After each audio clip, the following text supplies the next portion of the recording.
lamang na lungsod ay magbibigay po ng certificate of appreciation para po sa ating pong mga kaibigan. Director Dennis Biahe.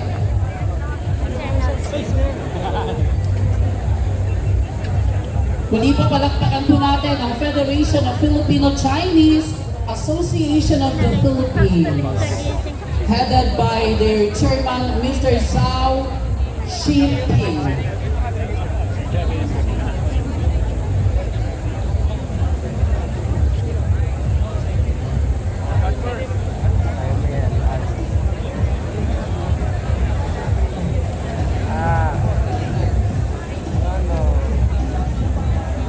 Thank you so much. Federation of Filipino-Chinese Association of the Philippines. Maraming salamat po sa inyong lahat. Muli po sa lahat po ng ating pong mga empleyado ng Manila City Hall, maraming salamat po sa inyong lahat. At simulan po natin ang ating Lunes ng may ngiti sa ating mga labi. Muli po, maraming salamat po sa inyong lahat at isang magandang umaga po. Ayan guys, unang flag racing ni Yorme dito sa KKK at dinumog talaga siya ng mga Manileño, lalo-lalo na yung mga manggagawa ng City Hall.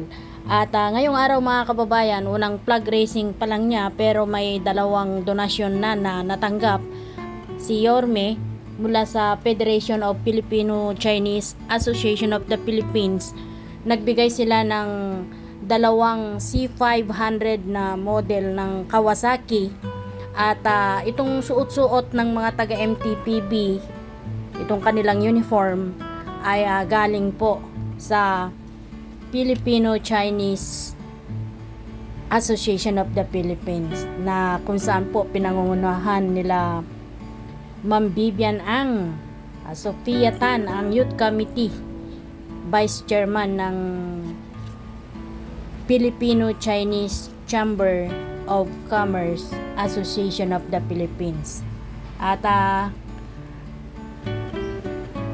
nagpapasalamat ang mga taga MTPB kay Jerry Chua, Mr. Sanisan, Peter Chua, Chai Hong Yu at Lim Ho at saka si Jing Dong Chai.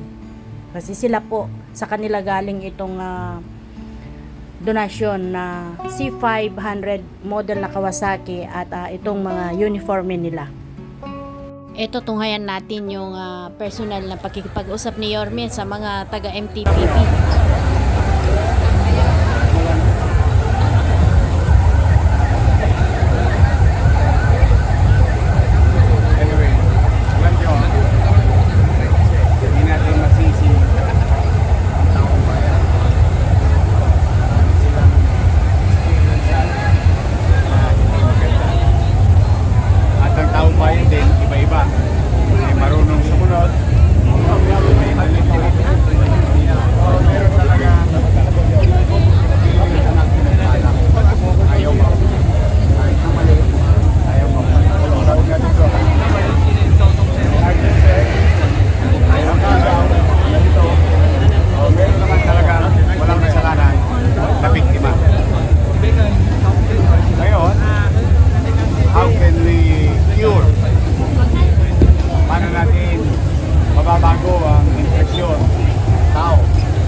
mainam at efficiente na naglilingkod.